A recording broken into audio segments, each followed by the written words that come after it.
everybody's having a great day. Starting to clear up here. Sun's coming out.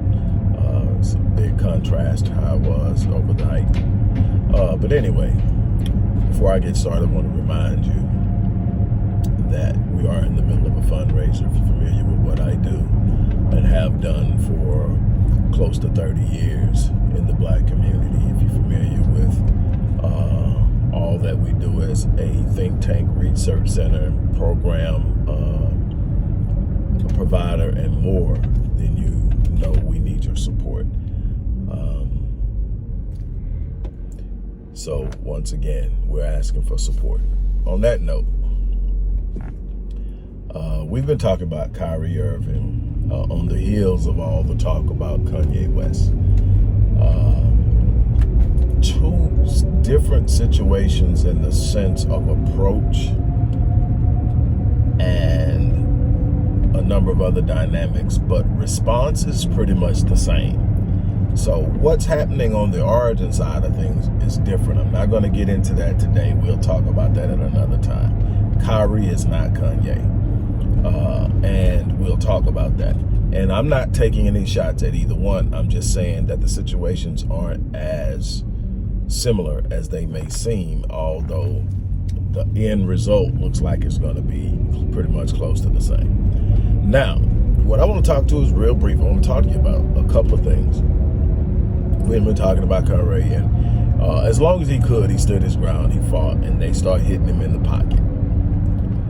And that's the first lesson, that when you depend upon anybody for your way of life, no matter how extravagant that way of life is, the people you depend on have the ability and the capacity to impact it. When you take on a mindset that the extravagant things that you can buy with money are a priority, it weakens you. If you put things before you put your place in this world, you'll weaken you. And again, I'm not saying that lightly. I'm not tossing it out there like, hey, live somewhere off the grid and eat watermelon. No, that's not what I'm saying. What I'm saying is everybody needs to learn how to understand the price or the cost to play, the cost of making choices and doing things a certain way. Because we found out Nick Cannon thought he had measured the cost, and they when they came at him like they did, he found out he wasn't ready for that smoke. And so he ended up bending and eventually apologizing and doing a whole bunch of stuff and giving the organizations and a whole bunch of stuff.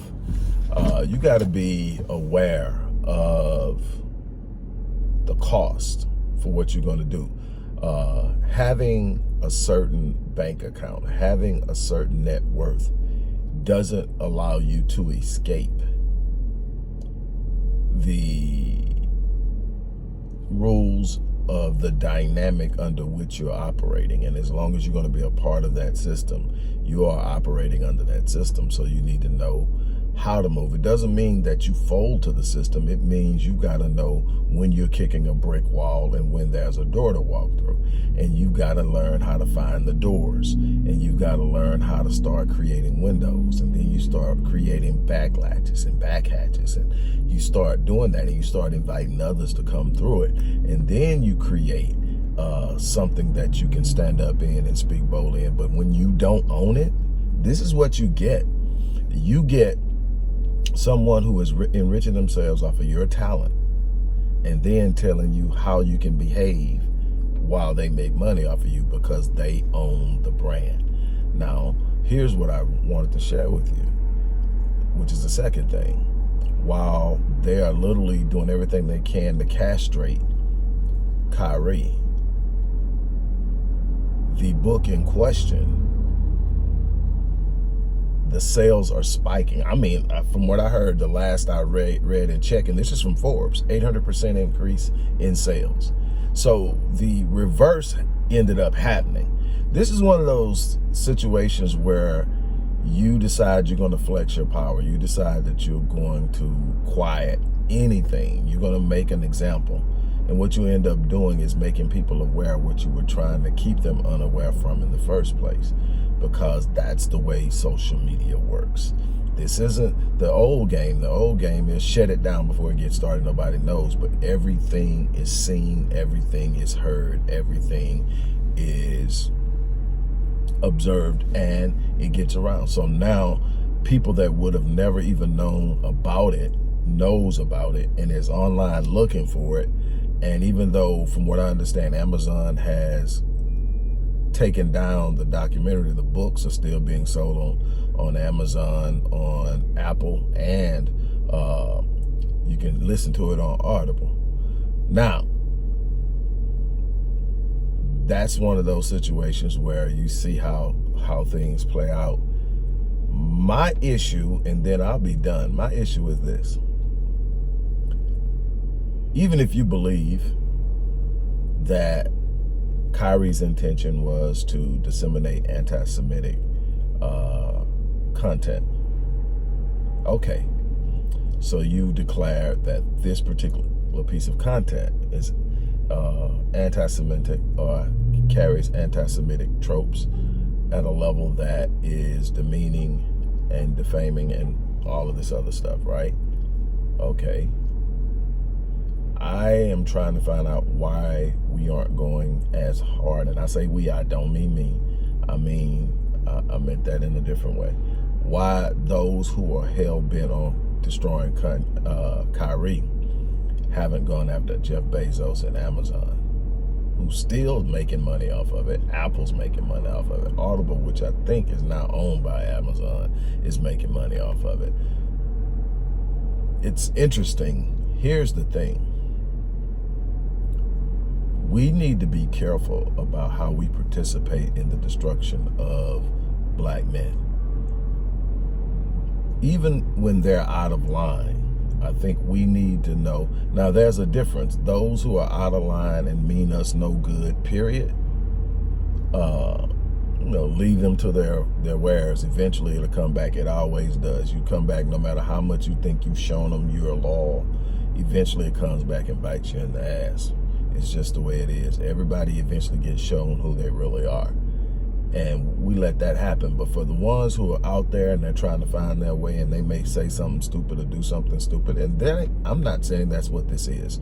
I have tried my best to stay unbiased in how I'm addressing this without inserting my opinion, because I want people to think.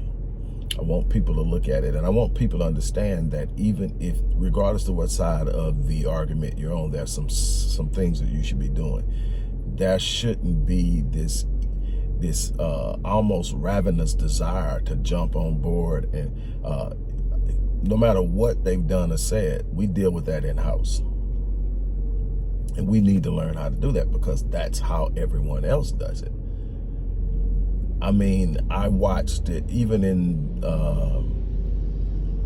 the justice system. I watched a black male athlete get 15 years in prison for rape. I have no pity for a rapist, no pity for anybody that's violating a woman in any way. Black guy gets 15 years. Get the kid from Stanford, white kid from Stanford, Brock Turner, I think his name was. Judge says going to prison would destroy him, or it would ruin his life. Well, I think the same thing applies to anybody that's going to prison. There isn't a certain standard, but it tells you how they think and how they view and what they're doing. Not only does he only give him, I think, 90 days, he only ends up doing 30 of the 90. He caught on side of a dumpster raping an unconscious female, and he got 90 days with 60 days suspended. I'm not saying that we protect rapists. I'm not saying we protect child molesters. I think if you followed me, you know that's not my angle, and that's not where I stand. I have no tolerance whatsoever for those who harm those in our community, especially our elderly, our women, and our children. That's not what I'm saying. What I'm saying is, you see the depths and the lengths of what they're willing to go through to create a certain insulation for theirs. We've got to find a standard of what, okay, As long as it ain't this, we riding with you. Even if you're wrong, we're going to pull you in. We're going to counsel you. We're going to get you whatever you need. But we're not going to let them come get you. They're collectively going after him, and nobody's collectively defending him. And this isn't about whether he's right or wrong. This is about, you don't let someone come in and destroy, emasculate, and castrate black men like that. They're not just doing that because of what he did. That sends a message to black men that may have the audacity to stand up and speak their truth, to sit down and be still, especially within the league, and especially those who eat well from the table that those people have created. My thing is, we really need to start looking and examining what we need to do to create our own.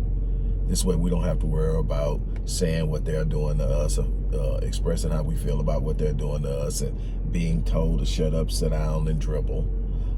We can sit down and say, okay, we created this, y'all do y'all, we're gonna do us. Take your talent and make it pay for what it is you wanna do, and then you don't have to worry about that. On that note, look, I'm gonna get off of here. I'm gonna run in here and do what I gotta do, but I had to address that. I mean, it amazes me that literally are trying to destroy Kyrie. Break him. And they selling millions of books. He shared a link that if you just sit there and shut up, very few people would have got. I mean, I know he's got a lot of followers, but I mean, how many people gonna actually take the link and watch it? But, you know, here we are. Now everybody wants to see it. Everybody wants to read it. Now a lot of people who weren't aware of these ideas and these challenges and these assessments and accusations are now aware of it. So, you know, we're gonna see where it goes. It may have turned around and bit them. It's gonna be a thorn in the side of those who came after him, because now it's awakened a desire for awareness about something that a lot of people weren't even aware of. And whatever side of that argument you land on, you should at least know that that argument exists. This isn't something new that he came across. This is a standing opinion. Now, the aggressiveness in which the content is presented doesn't make it palatable to most people, but the suggestion, that's been around. On that note, look, I'm out of here. You guys have an unbelievable day. Don't forget, support the work we do. The link is in the description box. The organization's Cash App handle is also in the description box. On that note, I'm out of here.